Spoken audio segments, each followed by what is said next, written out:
Welcome. I'm Leslie Canham. I'm Mary Gavoni. I'm Linda Harvey.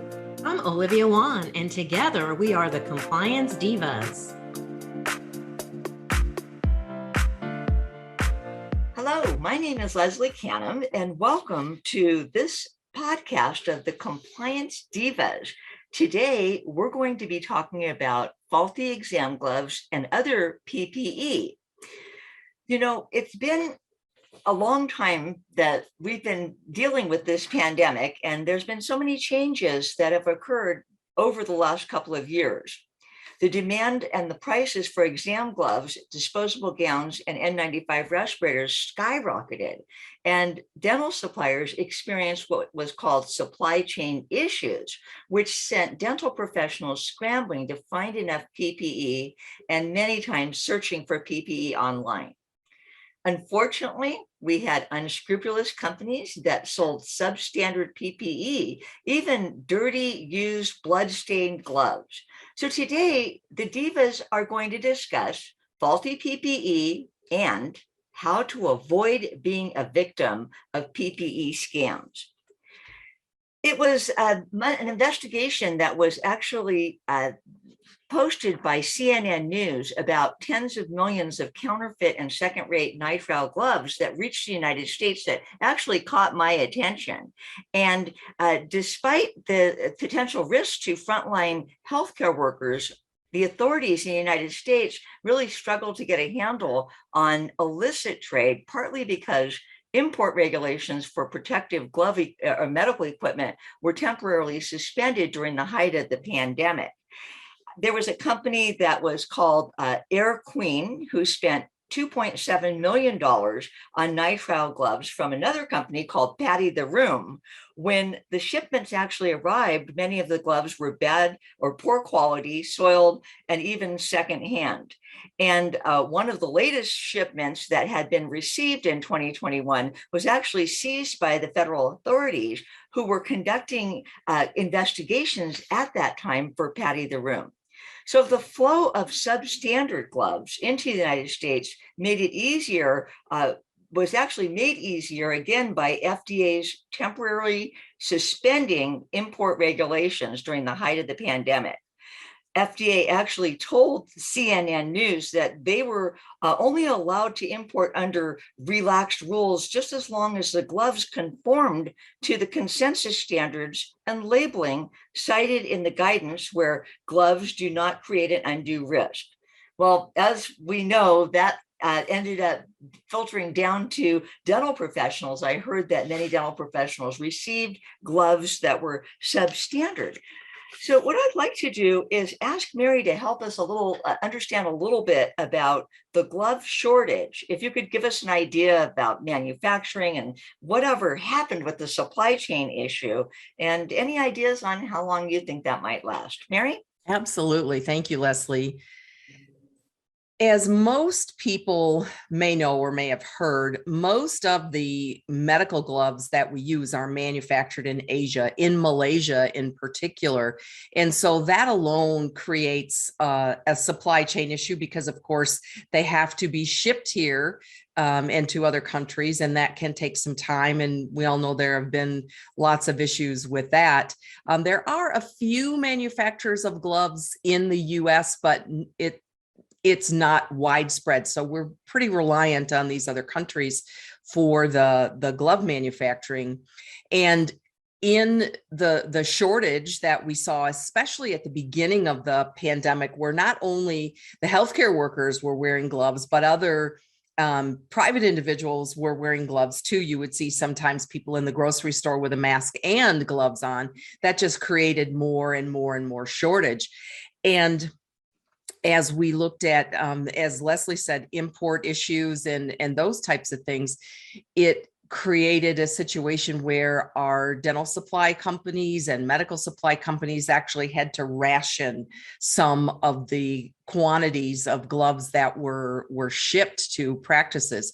So some companies who were very sort of opportunistic decided that they would jump into the medical glove manufacturing. They may have been a factory that manufactured gloves for industrial settings.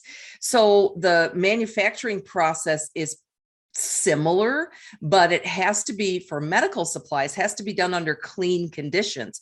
So it reduces the amount of contaminants or potential contaminants on those gloves for use in healthcare. So that's been part of the problem in some of these gloves that come to the US that are substandard. They don't hold up for long periods of time, and they're manufactured under not the optimum conditions.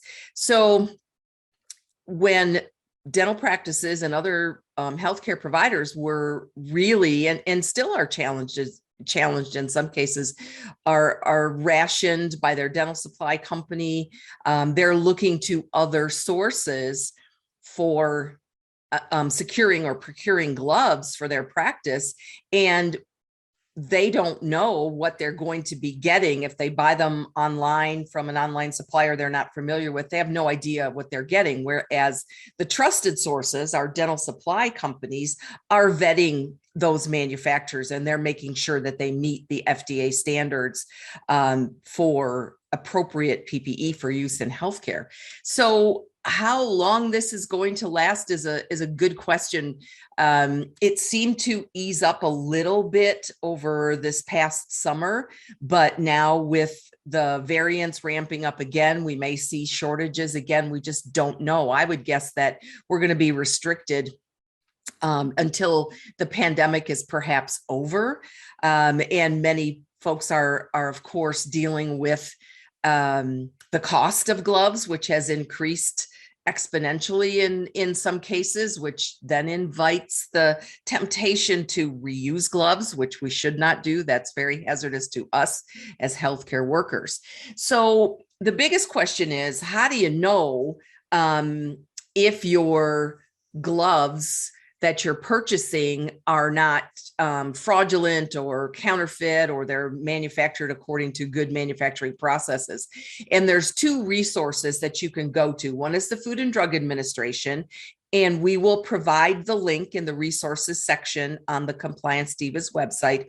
And the other is NIOSH, which is part of the CDC, that lists different types of devices, in particular respirators, which we'll talk about in a little bit, that may be counterfeit. So you can rely on those. You also can rely on your trusted source that you purchase your supplies from to make sure for you. If I buy these gloves from you, Henry Schein Dental, for example, can I be assured that these are appropriately manufactured gloves for use in healthcare?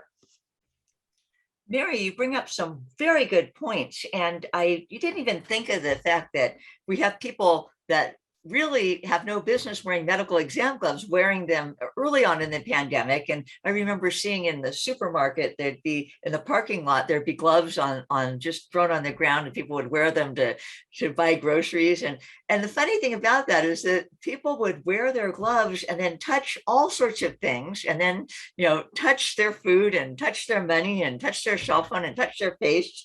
And so most individuals who are not in the medical or dental professional don't understand the concepts of cross-contamination when you're wearing gloves. So that did, I believe, have a lot to do with our shortage, was that people that didn't need to wear gloves were wearing them. And then I understand why we're experiencing a bit of rationing from some of our dental dealers. There's also, on the other side of the coin, is the hoarding, getting supplies thinking that you're not going to have enough. And then it's up to the dental distributors to make sure that they're fairly providing these products for, medical devices really, to all of their customers, so that we can all provide safe dental care. Hey, Linda, can you explain to us a little bit about the capacity, meaning crisis, contingency, or the conventional capacity when it comes to PPE? Sure, Leslie, I'd be happy to. As you were just mentioning a few minutes ago, during the height of the crisis, we had such an extreme shortage of PPE the manufacturers of our PPE products were experiencing the same problems as our dental practices were. They had to go through the closures. They had employees who contracted COVID.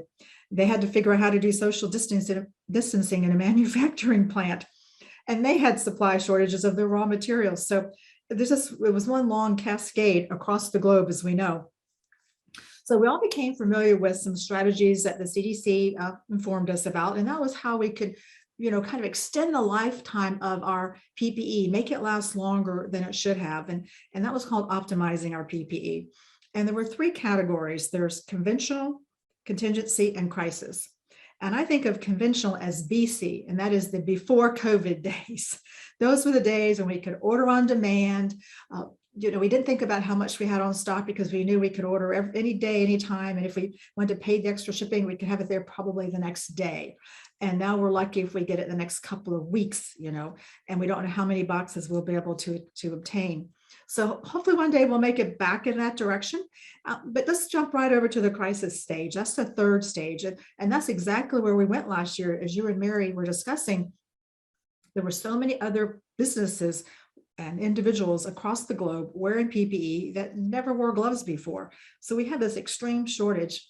And if you're like me, when I watched the evening news to stay abreast of what was happening, I would see interviews with healthcare workers in hospitals, particularly nurses, holding up a brown bag or showing their mask, their respirator mask, and how they had to put it in a brown bag and wear it all week long.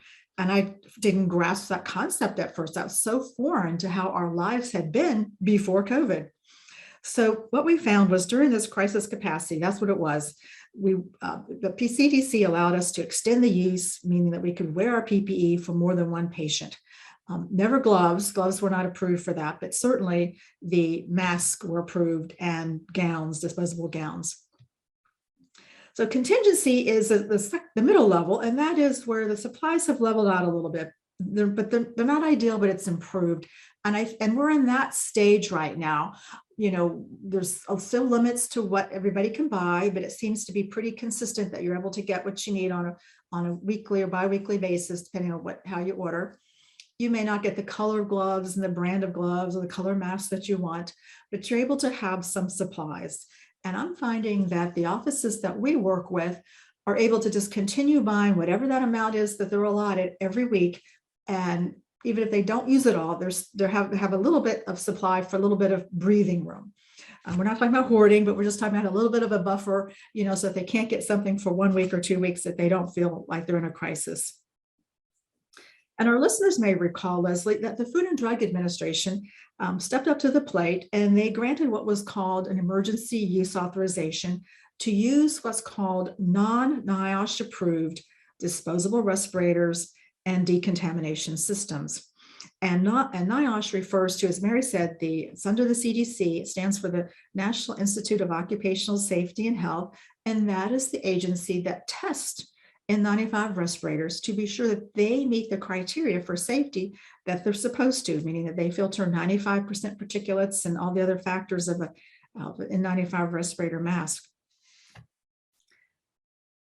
So all types of masks, disposable masks, are made and approved for single use.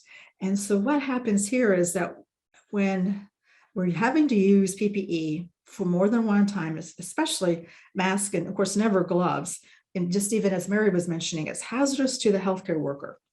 If we're trying to wear gloves for more times than we should with one patient even, there are microscopic pores in those gloves, and it can just become conduit for contamination to ourselves, to our hands and whatnot. And then second, reusing PPE that's all meant for single use, approved for single use, is actually practicing below the standard of care, Leslie. And that's an area that I think offices need to really be mindful of, because now that we are back moving towards this, contingency, and then hopefully back to conventional, back in July 6th, the Food and Drug Administration ceased their emergency use authorization. So we should not be optimizing our PPE any longer. And so I think a lot of what each practice will do will depend on their supply chain. If they're able to go back and they should be using one mask per patient and changing that gown more frequently, then they need to do that and try to just incorporate those costs into their fees and other ways to manage that with their budget. So hopefully those are some things that can be of help to our listeners, Leslie. Linda, thank you so much for that. And just a quick comment, what I noticed as I'm returning to dental offices and conducting training while they're seeing patients, and I see dental team members wearing the same mask all day long. And I asked one of the dental assistants, why aren't you changing your mask between patients? And he said, I do not want any of the patients to see me without a mask on. And he was sort of stuck in that same mode of crisis capacity, and then also wanted to demonstrate that he was going to be protecting others throughout the day, whether he was working with the patient or whether he was going from room to room cleaning. Linda? And sometimes, Leslie, they feel like the mask is the shield is protecting them. So it kind of gives them, I'm going to say, permission to wear it more than once because they feel like it's shielded, or they're wearing double mask over it, which is not really the case, because we know once you're breathing into a mask, whether the front of it has gotten aerosol contamination directly or indirectly, the mask is compromised. And Mary? Another thing that I have observed and people have shared with me is that they still want to be reusing, if they are wearing N95 respirators, they're still wanting to reuse them because of the increased cost, and they don't know that that EUA has been rescinded. And so they've done what they have done in the past, is put a face mask on top of the respirator to protect it. And the CDC stated a long time ago that that is not an appropriate practice because it actually could interfere with the seal of the respirator. Plus, doing that makes it even harder to breathe. You know, when people complain about, well, I can't breathe when I wear an N95. Well, if you've got a level 3 mask over the top of it, it will make it much more difficult to breathe. So that's not an appropriate use of a respirator or a rationale for reusing respiratory protection. Very good point, Mary. Hey, while you're on the topic of respirators, how do we know if an N95 is a fraudulent N95? Where do we go to find that information? Oh, great question, Leslie. You go directly to NIOSH, National Institute of Occupational Safety and Health, through the CDC. Again, we have the link for that resource on the Compliance Divas podcast website. And there is a list of fraudulent N95 respirators, and you can look up the manufacturer and the brand or the model of the respirator that you have purchased or you want to purchase. And also the FDA maintains a list of counterfeit devices as well. They were very active in listing the KN95 counterfeits that were imported into the country as well. So the FDA and the CDC NIOSH division are the two resources that you go to find out if they're listed there or not. That is great. Well, let's take a moment here to just reflect on what we've seen as far as on television. I know, for example, for myself, I remember seeing in the height of the pandemic in Italy, where they were showing the surge in the hospital rooms, and I saw the hospital workers actually washing their gloves with alcohol hand sanitizer between patients. And I thought to myself, they can't really be doing that. I mean, we wouldn't do that here. We know, and I think it's common knowledge that gloves are single-use disposable items, whether they're in short supply or not. We have to change them between patients. There's just no two ways around that. We also know that the use of alcohol hand sanitizer can actually compromise the integrity of the glove. So the gloves are to protect us, the wearer. Why would we do something that would compromise that protection for us? Linda, did you have something you wanted to add to what you've seen? Oh, yes, Leslie. Just listening to you talk about, reusing gloves and whatnot reminds me of, and I think all the Divas did this, we helped our clients to realize that there are ways you can conserve on the gloves and not compromise the standard of care by reusing the same pair on different patients, or more than a length of time you should with one patient. And that was to be sure they were using the heavy utility gloves. OSHA requires that when you're working with contaminated sharps. So the minute you come back from dismissing your patient, you need to don those utility gloves and work through that whole process of transporting instruments and preparing them in sterilization and cleaning your operatory. And I was reminding clients that every time you used a pair of exam gloves for something non-patient care related that could possibly be one patient in the future you don't get to see. So I was helping them to think about the importance of getting back to, one, being compliant with utility gloves, and two, helping to conserve on exam gloves. That is like a 1-2 punch. We've got the compliance and protecting our hands with utility gloves, which a lot of folks did not want to wear. And now we also see how they can help us lighten the impact of the shortage on gloves. Olivia, you wanted to add something. Yeah, I mentioned this in a previous podcast that I worked with a dental office that was actually had alleged violations where they were taking their gloves off when they had to go treat another patient. So for example, if the dentist had to do a hygiene check, doctor taking off the gloves, laying them on the countertop, going to see the next patient, then coming back, doctor and assistant putting back on the gloves they had on before. And so clearly this was a violation. And so part of that process in working through this violation was making sure it was spelled out in writing that once the gloves were removed, they had to be discarded, that it's part of their policies, that we provided training on it, the topic was listed, and all that documentation had to be provided with to OSHA so that they didn't take any further action. So I think this is such a relevant topic, Leslie, in making sure that dental practices don't fall out of compliance. That's a great point, Olivia. And, just for a fun exercise, and I'm all about making infection control and OSHA training fun, it would be an enjoyable exercise to have people don gloves, remove them, and then have a contest to see how quickly they can put them back on again. It's almost like trying to put on gloves when your hands are wet. It's just like you only do that once, and then you don't make that mistake again because it is difficult, time consuming. And of course, we want to make sure that we're not contaminating our hands. Used gloves easily can contaminate our skin as we're redonning them. Mary. I think we briefly mentioned the revocation of the emergency use authorization for the KN95 respirators. And I know that there are still a lot of practices that got lots of them. The market was flooded, and we were in that crisis issue with supplies. And so lots of people bought boxes and boxes of KN95s. And the FDA has said that they are not appropriate for use for healthcare procedures. So what do you do with all the KN95s? Well, they could be used as source control. So wearing them in the non-treatment areas of the practice could happen. You could give them to your patients because they certainly should be wearing a mask when they come in and when they leave your facility, but they cannot be used in the treatment rooms at all. They're not authorized for use. So I understand that people have made an investment in them, but again, there is a certain amount of liability that goes along with using products or devices that are not approved for use in healthcare. And that also falls in line with OSHA, at least here in California. OSHA's never recognized KN95s as respiratory protection.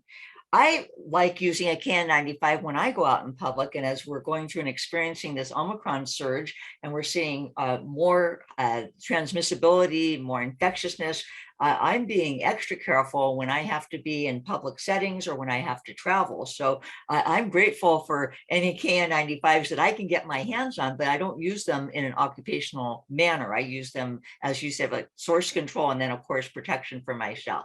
Exactly. And the CDC and Dr. Fauci over this past weekend have said that everyone needs to sort of up their game on face masks right now during this Omicron surge.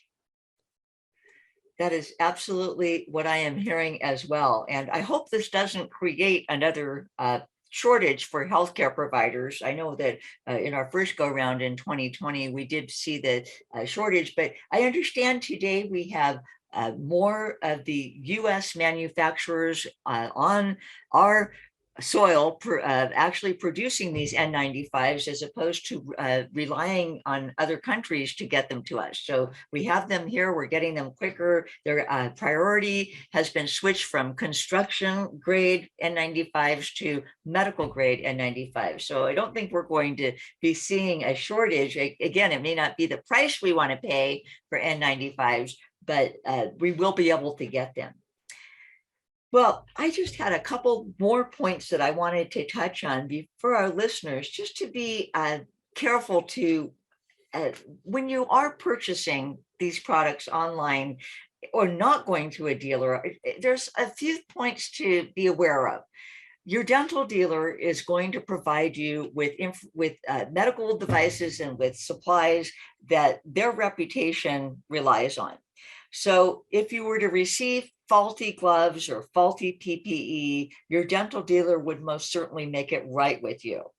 If you purchase products online, you may not be getting, number one, an FDA cleared or approved type of product, and you may get something that is literally a sham. I had one client who purchased N95s at the height of the shortage in 2020, and when they opened the box at the practice, those N95s weren't really N95s, and they literally fell apart in their hands.